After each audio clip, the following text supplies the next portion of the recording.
program, we told you that we spoke about Reverend John Hugh Piggot, and we spoke about him in relation to the promised Messiah, peace be upon him. The promised Messiah, peace be upon him, had prophesied something about him, and he gave him a warning. Dr. Mirza Sultan Ahmad Sahib, in quite in-depth detail, explained the background to that prophecy.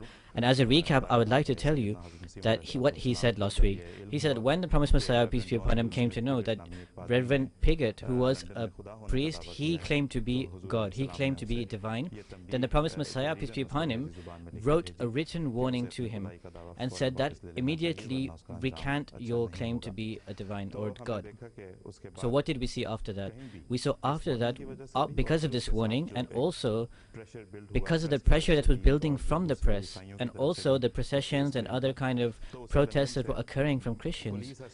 So that Reverend Piggot had to be taken via a police escort where he went to a place called the Abode of Love, where the Agapemonites had formed their headquarters. After that, he never repeated that claim of being a divine or God. And in the life of the promised Messiah, peace be upon him, neither did he ever repeat that claim, or neither afterwards did he repeat that.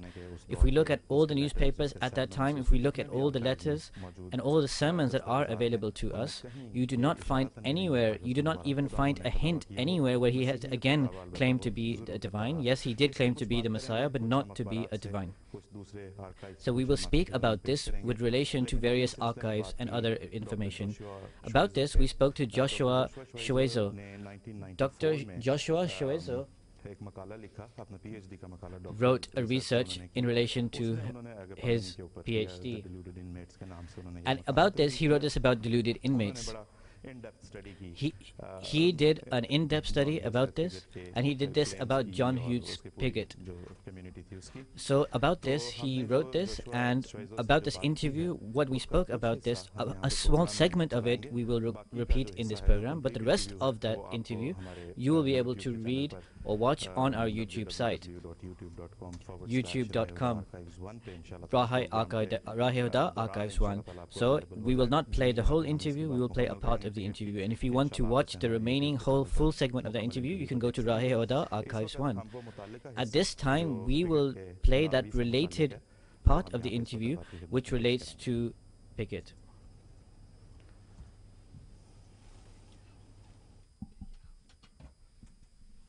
Initially, obviously, it was a claim of being the second coming of the Messiah, but then we see that he moves on to making very bold claims of being God. But then, obviously, because of the pressure that was built on him, because of the warning sent by the founder of our community as well, we see that he does sort of refrain from those claims and goes down to milder claims. So would you like to say something about that? Yes, I mean, I think he realised that there was danger of him being prosecuted under the blasphemy laws, which strictly only protect the Church of England, but was obviously relevant in this case. And it also, his personal situation, he was living in with a woman who was not his wife, Sister Ruth, apparently with the happy participation of his wife. When he moves down here, his claims are always moderated. I think the rather flowery language he used enabled him to make claims that could be read in many different ways. So if you wanted to read them in the sort of sense of divinity, you could. If you didn't care to read them, or if he wished to deny that he was claiming to be God, the way he phrased things, the circumlocutions, enabled him to do that. And the Agapemone, though it did issue sort of what you might call publicity statements occasionally, these were always of a very circumspect nature, as I think you've realised. Absolutely. But on the contrast, we see that before this, the claims were very boldly made and very much publicised, isn't it? That's right. Yes. Yes. I mean, they're still a little unwise. I mean, but not generally about his divinity. When his children are born, he invites the local registrar of births, marriages and deaths in to certify, and to record this. And it's that action which enables the Church of England to eventually expel him from the ranks of their clergy, because he had violated a canon law. He was living with a woman who was not his wife and had fathered children by her. And that was their proof. They were able to prove this, that it was him who had, he had broken the church law in that respect. Yeah. Right. But obviously before he was defrocked by the Church of England, he definitely had made his claims moderate and taken back his claim of divinity. He'd backed off and retreated from these claims.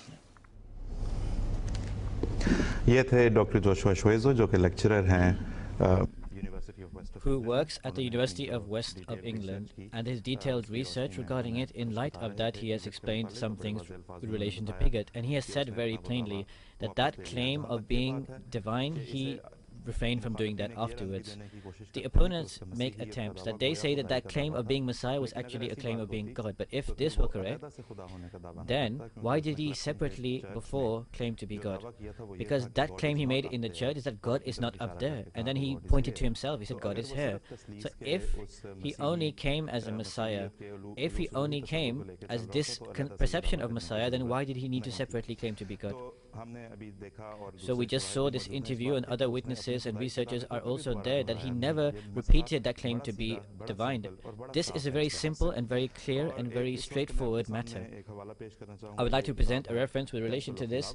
This is a book called Temple of Love, and the author of this is Donald McCormick. In this book, he has very clearly and very plainly, he says that that beloved one is regarding the Piggot. The beloved one's extravagant claims that led many people to suspect that he was mad, and at the time would not be far distant when he would be sent to somewhere where his blasphemy would no longer be susceptible to religious susceptibilities. Afterwards, he writes in this book, he went back to Spexton, and then this person writes that the flamboyant Messiah of Clapton became the quiet, gentle pastor of Paxton. So Basit Sahib says that, look, we are not saying this. You can research about this. Those people who have researched about it, and however many people there are who have researched about this, they say is that this split personality of his, where he had different attributes and different qualities, you will see that according to the prophecy of the promised Messiah, peace be upon him, it was fulfilled completely. The promised Messiah warned him that if you do not refrain from claiming to be God, then you will be killed in your lifetime. He did not repeat that claim in his lifetime. When somebody repeats that, then we see that in 1909 when the Church of England defrocked him. And regarding this, we will also show you a slide, and that sentence that was actually said when he was defrocked. At that time, he says that I am God, I don't care. Whatever anybody wants to do, they can do. Now look, at that time, the promised Messiah, peace be upon him's prophecies, splendor of it, and the magnificence of it can be seen in this fact. That revelation of the promised Messiah, peace be upon him, which is, the explanation of this was also given, that it seems like he will not refrain from his prophecy, and his end will be extremely bad. So in the life of the promised Messiah, peace be upon him, he did not repeat his claim. Then in 1909, he repeated his claim. Then in 1909, if you research his life, if you look at it from any angle, if you look at it from any aspect, whether it is fiction or novels or non-fiction that has been written about it, whether newspaper articles are written about it, everybody has repeated the same thing. That the disgrace, the continuing gradual decline in every aspect of his life is clearly witnessed. And in this book, Temple of Love, the people who were in the Agapemonites, the inmates, the other people who were with him, they felt that he was a victim of a split personality disorder. Then afterwards, as he gradually progressed in his age, everything is written there about how he gradually was disgraced more and more, how more and more he fell into the depths of disgrace. He only had a few followers left, and practically his whole community became nullified. It was nothing left of his community. We see this was the result of his, and then we find that he had an illegitimate child, and the last person who died was the woman who bore him that illegitimate child. We read these things, we see these things, we find that nobody from that community is now here. Nobody claims that they are part of that community or related to that community anymore today. So now we will show you that sentence, that the Church of England, when they made a court case or a case against him and they defrocked him, what did they say at that time? We will show you that on our screen now. This is that sentence of incapability of holding this post. And this is on your screen now. This is an entire document where we are only showing you some parts of it. This is in fact the very beginning of that document. This is from 1909. Then if we progress forward, we see after that the mockery that was entailed in various newspapers and all sorts of jokes that were included in various magazines, etc. We find this title, An Unfruct Messiah. Now, if somebody was going to be mocked at, then his biggest claim is mocked at. You do not mock his claim in the middle or his medium claim, you claim his highest and loftiest claim. So if he had claimed to be God, then he would have been mocked at on this fact. The next slide also proves this to us. We see here that it says Piggot, the self-styled Messiah. Then if we move forward, there is something very interesting that comes to light. And after this, there is no room left for any kind of doubt whatsoever, apart from that person who wants to live his life in doubt. The Weekly Dispatch newspaper that used to be published from Somerset. The illegitimate children regarding it is mentioned here, and in it said the Reverend John Hugh Smith Piggot, the self-styled Messiah, described as a clerk in holy orders, was registered as the father of the child. So he called himself as a clerk in holy orders. This is what is written here. Now if we look even further on, there is something even more interesting. We will like to show you another slide. This is the certificate of his wedding. This is from 1886. In that is John Hugh Smith Piggot has been highlighted.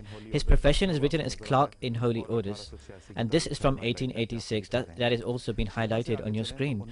Now move forward even further. In 1905, in the life of the promised Messiah, peace be upon him, when another illegitimate child was born. Then you can see the date here in 1905 has been very clearly been highlighted. Again, the profession has been written, priest in holy orders. Nowhere here has any kind of claim of divinity been mentioned here. And this is a certified document which is being seen on your screen now. We would like to credit and we would like to thank the Somerset Archives Center, from where we obtained all of these very useful documents. We would like to thank them for this, and we have presented this before you. The state of these documents, which are only a few that we have shown you, there is an entire folder, and inshallah we will make a separate folder and we will present this on MTA and on YouTube as well. We will present these facts where all of these things, all of these details, all of these proofs will be presented to you. These were in a very poor state. In fact, they were so poor that they could not even be photocopied. So this is why we asked Maqsan Tasveer. Maqsan Tasveer aided us in providing the photos and taking the photos in a way that could be clearly seen by all of you. So if we find the end of his life, it is very clear that all of his claims and all of his wishful thinking, he did not actually express that, and he never expressed that again or repeated that. So in this way, the warning of the promised Messiah, peace be upon him, that magnificently was fulfilled. That person did not repeat that claim, and the result is before you.